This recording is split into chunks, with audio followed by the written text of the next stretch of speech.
Masturbation, jack off, hustle method, मुक्कासी. You do it, I do it, we all do it. Actually मैं नहीं करता, I don't need to. I just have, ED. लेकिन काफी बार we do it and we do not know क्यों. जब हम कोई negative emotion feel कर रहे होते हैं, जब हम हाई स्ट्रेस सिचुएशन में होते हैं, तब रैंडमली we do it. भले ही बाद में हमें इस चीज का बुरा लगता है, हम ये रिग्रेट करते हैं, तब भी we do it. क्यों? ये एनिमे मूवी हमें बताती है. कैसे? आओ बात करें.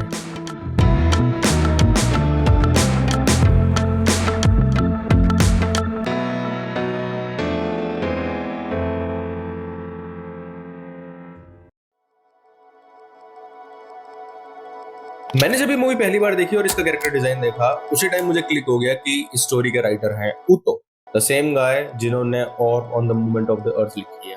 ऊतो की स्टोरीज बहुत ज्यादा कैरेक्टर ड्रिवन होती हैं. ये स्टोरीज हमें कैरेक्टर को दिखाकर ये समझाती है कि why do people do things that they do. क्यों कुछ लोग ट्रुथ के लिए चर्च के अगेंस्ट जाते हैं, अपनी पूरी कंट्री के अगेंस्ट जाते हैं, भले उनको पता है कि ये करके they will be killed in the worst way. What drives them? क्यों कोई इंसान इंजरीज होने के बाद भागता है? What drives that person? ऊतो की स्टोरीज हमें ये दिखाती हैं और they are able to show it really well. ये दिखाता है कि ऊतो understands the characters he is writing very very well. भले वो जितने भी complicated हो. It's like तुमने भी कभी सुना होगा किसी ना किसी से कि जो टॉपिक अगर तुमने पढ़ा है, अगर तुम वो किसी और को अच्छे से पढ़ा पा रहे हो, that means you understand it well. Which makes sense, क्योंकि अगर तुम एक बहुत ज्यादा कॉम्प्लेक्स टॉपिक को भी बहुत डीपली समझते हो, तो वो चीज तुम्हारे लिए सिंपल हो जाएगी, जिस वजह से तुम उस कॉम्प्लेक्स टॉपिक को भी बहुत सिंप्लीफाई करके दूसरों को समझा पाओगे. ऊतो की स्टोरी शोज कि वो कैरेक्टर्स को बहुत ज्यादा समझते हैं. इस 1.5 घंटे की मूवी में इतने सारे कैरेक्टर्स हैं, तब भी वी अंडरस्टैंड वेरी वेल इन सब की motivations to run 100 meters faster than anyone else. Interesting चीज, अकॉर्डिंग टू विकिपीडिया, ऊतो फिलोसफी के स्टूडेंट है, which makes so much sense. इनकी स्टोरीज में कैरेक्टर की मोटिवेशन सेल्फ ड्रिवन होती है, इंस्टेड ऑफ कि कैरेक्टर आउटसाइड सर्कमस्टेंसेस से इन्फ्लुएंस हो रहे हैं. 100 meters में दे आर रनिंग क्योंकि इनकी इनर मोटिवेशंस ही हैं जो इनको ड्राइव कर रही हैं. इसलिए नहीं कि ये भाग रहे हैं क्योंकि इनमें से किसी की माँ को ट्यूमर है और माँ को हॉस्पिटल ले जाने के लिए इनके पास जूते नहीं, तो 100 meters रेस का रिवॉर्ड है माँ के जूते.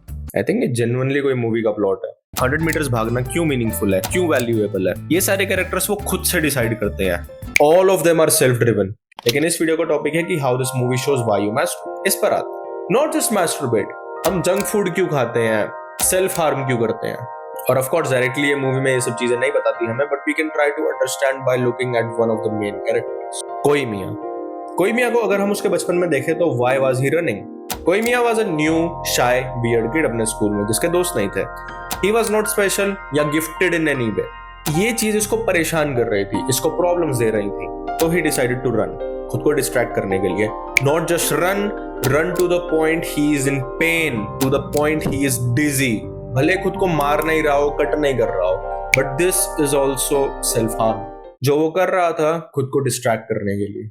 सेम रीजन की वजह से you masturbate, eat junk food और समटाइम्स इवन सेल्फ हार्म. भले तुम वो नहीं करना चाहते, लेकिन अनलाइक कोइमिया तुम्हें ये पता नहीं है कि तुम ये क्यों करते हो. उसको पता है कि वो भाग रहा है to the point of dizziness, अपने नेगेटिव इमोशन से डिस्ट्रैक्ट होने के लिए. तुम्हें ये चीज नहीं पता. सोच कर देखो, जब तुम्हारे ऊपर स्ट्रेस होता है एग्जाम्स का, रिजल्ट का, माँ बाप जो प्रेशर दे रहे हैं, टीचर्स जो प्रेशर दे रहे हैं, थोड़े बड़े हो तो कॉलेज का, जॉब का, जब भी तुम पर किसी भी तरह का स्ट्रेस आता है, आई एम श्योर तुम ज्यादा मैस्टरबेट करते हो, ज्यादा जंक फूड खाते हो, और अगर सेल्फ हार्म करते हो तो वो करने का मन तुम्हारा ज्यादा करता है उस टाइम.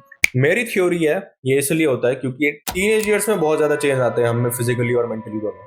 फिजिकली प्यूबर्टी आती है और वी डिस्कवर मैस्टरबेशन, और साथ में मेंटली हमें पहले से ज्यादा अवेयरनेस होती है. हम वो चीजें नोटिस करने लग जाते हैं जो हमने पहले कभी नहीं करी. फॉर एग्जाम्पल, हमें नोटिस में आता है कि मे बी घर में फाइनेंशियल प्रॉब्लम्स है, माँ बाप का रिलेशनशिप टॉक्सिक है, जैसा हम सोचते थे वैसे रिलेटिव्स नहीं है, हमारा सपोर्ट सिस्टम जैसा हमने सोचा था वैसा नहीं है. पढ़ाई में भी इसी टाइम पर बहुत ज्यादा प्रेशर आने लग जाता है. इंटरनली हम बहुत ज्यादा सेल्फ अवेयर हो जाते हैं, खुद को हर मोमेंट पर जज करने लग जाते हैं. हमारा पूरा करियर, कि हमारे आगे की पूरी लाइफ कैसे जाएगी, ये चीज डिसाइड करने का प्रेशर भी हम इसी टाइम फील करते हैं. ये सब और मे भी काफी सारी चीजें जो मैंने नहीं बोली, जो हो सकता है तुम्हारी लाइफ में हो, ये सब ऐड होकर काफी ज्यादा स्ट्रेस देती है हमें इन आवर टीनेज ईयर्स.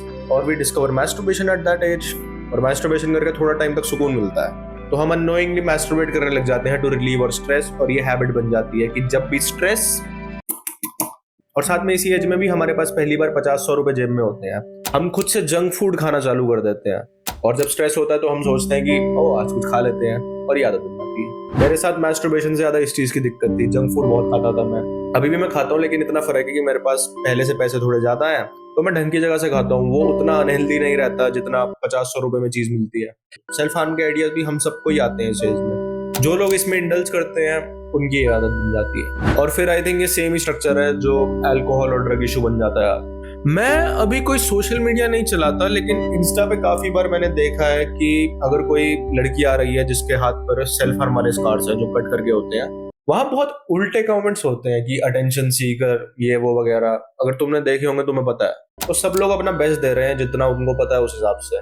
हमें नहीं मिली वो नॉलेज जिसकी हमें नीड थी। बिना सोचे मैस्टरबेशन की आदत, मेरी स्ट्रेस में जंक फूड पर बिंज ईटिंग करने की आदत, सेल्फ हार्म सेम ही रीजन की वजह से है। स्ट्रेस बहुत है और हमें कोई जेन्युइनली सपोर्ट कर रहा है, ये फीलिंग बहुत ज्यादा कम। कुछ आदतें बस छुपाना ज्यादा आसान होती है बाकियों से। तो प्लीज अगर तुम्हें कभी किसी की बैड हैबिट्स दिखे तो ये बात ध्यान में रखना बस। तो अब ये चीज जो हमने डिस्कस करी, इसका सॉल्यूशन क्या है? अगेन यही मूवी बताती है हमें कोई मियां के पास जब सपोर्ट आया, उसकी लाइफ को डायरेक्शन मिली कि उसे 100 मीटर सबसे ज्यादा तेज भागना है, उसकी प्रॉब्लम सॉल्व हो गई। काफी प्रॉब्लम्स हमारी लाइफ में इसलिए होती हैं क्योंकि हमें लगता है कि वो प्रॉब्लम्स है। जैसे कोई मियां को लगता था कि उसका शाय ऑकवर्ड बिहेवियर प्रॉब्लम है, जिसकी वजह से वो किसी से बात नहीं कर सकता, कभी दोस्त नहीं बना सकता, जिसकी वजह से उसने कभी खुद से लोगों से बात करने का ट्राई नहीं करा। और जब वो करता था तो काफी ऑकवर्ड था क्योंकि ही वाज नॉट कॉन्फिडेंट। और ये ऑकवर्डनेस फेस करके उसे लगता था कि ये ऑकवर्डनेस प्रॉब्लम, और ये साइकिल चलती रहती है। This is what self fulfilling prophecy is. आगे जब उसकी लाइफ को डायरेक्शन मिली, उसको पता लगा कि उसकी ऑकवर्डनेस प्रॉब्लम नहीं है, तो वो आगे भी थोड़ा ऑकवर्ड था, लेकिन वो अपने आइडल से बात कर पाया in front of an audience about his real problem. काफी सारे तुम लोगों के साथ भी ऐसा कुछ कभी होता होगा। तुम सोचते होगे कि मैं कॉन्फिडेंट नहीं हूँ क्योंकि मैं ऑकवर्ड, और कुछ करते हो जब तुम ऑकवर्ड फील करते हो तो तुम्हारा कॉन्फिडेंस बहुत ज्यादा डाउन हो जाता है क्योंकि तुम्हें लगता है कि तुम्हारा ऑकवर्ड फील करना इज एन इशू। बहुत सारे स्ट्रेसेस हैं हमारी लाइफ में, स्पेशली टीनेज ईयर में, जो I will be very honest uncontrollable है। स्पेशली हमारे देश में जहां ज्यादातर लोगों के पास फाइनेंशियल सिक्योरिटी नहीं। अगर तुम्हारे पेरेंट्स का रिलेशनशिप टॉक्सिक है, रिलेटिव्स तुम्हारे अब्यूजिव है, तुम्हारे घर की फाइनेंशियल कंडीशन वीक है और तुम पर ये प्रेशर रहता है कि तुम्हें वो ठीक करनी है, इनका सॉल्यूशन नहीं है यहाँ पे। लेकिन जो तुम खुद को बेफालतू में जज करके खुद के लिए एक्स्ट्रा स्ट्रेस पैदा कर देते हो, ये चीज तुम कंट्रोल कर सकते हो, ये तुम खत्म कर सकते हो। अब और स्ट्रेस कम होगा तो तुम्हारी मैस्टरबेशन, जंक फूड वाली, सेल्फ हार्म वाली चीज भी बहुत ज्यादा कम। कभी सोचना कि जब तुम स्ट्रेस फ्री एनवायरनमेंट में होते हो, एग्जाम्स खत्म होने के बाद जब चिल मारते हो, दोस्तों के साथ घूमते हो, अगर कभी वेकेशन में मजे करते हो, तब masturbation, self harm, binge eating वाले थॉट्स तुम में नहीं आते। स्ट्रेस ऑलरेडी बहुत है तुम्हारी लाइफ में, तो खुद को जज करके एक्स्ट्रा स्ट्रेस देना बंद कर दो और कोई मियां की तरह पता करो कि why exactly you have your bad habits, और धीरे धीरे उनको चेंज करो। फॉर एग्जांपल, मैस्टरबेशन करने की जगह पुशअप मारने की ट्राई करो। सेल्फ हार्म करने का मन है तो डीप ब्रीथिंग करो, हैबिट चेंज करो। सिर्फ ये ही नहीं, गूगल पर देख लो तुम सब्स्टिट्यूट हैबिट्स क्या क्या हो सकती हैं, उनमें से तुम्हें जो जच रही है वो पकड़ लो। जैसे कोई मियां 100 मीटर्स भागने लगा था instead of running to the point of pain and dizziness. और अगर तुम ये चेंज करने का ट्राई करते रहोगे तो भले ही काफी बार तुम फेल हो जाओ इस चीज में, ये चीज बिल्ड होती रहेगी and you will be much better of. बस फेल होकर ये मत सोच लेना कि मैं फेल हो गया, मैं वर्थलेस हूँ, मेरे से कुछ नहीं होता। ये फिर वही सेल्फ फुलफिलिंग प्रोफेसी वाली प्रॉब्लम है जो तुम्हारी लाइफ में इसीलिए है क्योंकि तुम्हें लगता है कि ये चीज प्रॉब्लम है। कोई नई चीज अगर तुम करने का ट्राई करोगे तो फेल हो जाओगे, तो तुम वर्थलेस हो, ये प्रॉब्लम नहीं है। This is just how it is. But हाँ, खुद को वर्थलेस बोल के चेंज होना बंद मत करना। और हाँ, मैस्टरबेशन या कभी कभी जंक फूड खाना खराब चीजें नहीं है, ये नहीं कह रहा मैं। ये चीजें जब अनकंट्रोलेबल हो जाती हैं तब ये प्रॉब्लम बन जाती है कि हम ये अननोइंगली कर रहे हैं as a solution to the problem, जिसका सॉल्यूशन इस चीज से नहीं होने वाला। ओके, ये थी मेरी वीडियो की कैसे 100 metres shows while you masturbate, binge eat और even self harm. I hope मैं तुम्हें चीजें अच्छे से एक्सप्लेन कर पाया हूँ। वीडियो कैसी लगी तो कमेंट्स में बता देना। और काफी टाइम बाद मैंने वीडियो बनाई, तो नेक्स्ट वीडियो जैसा मैंने कम्युनिटी पोस्ट में कहा था, जो भी तुम वीडियो आइडिया दोगे उस पर बनाऊंगा।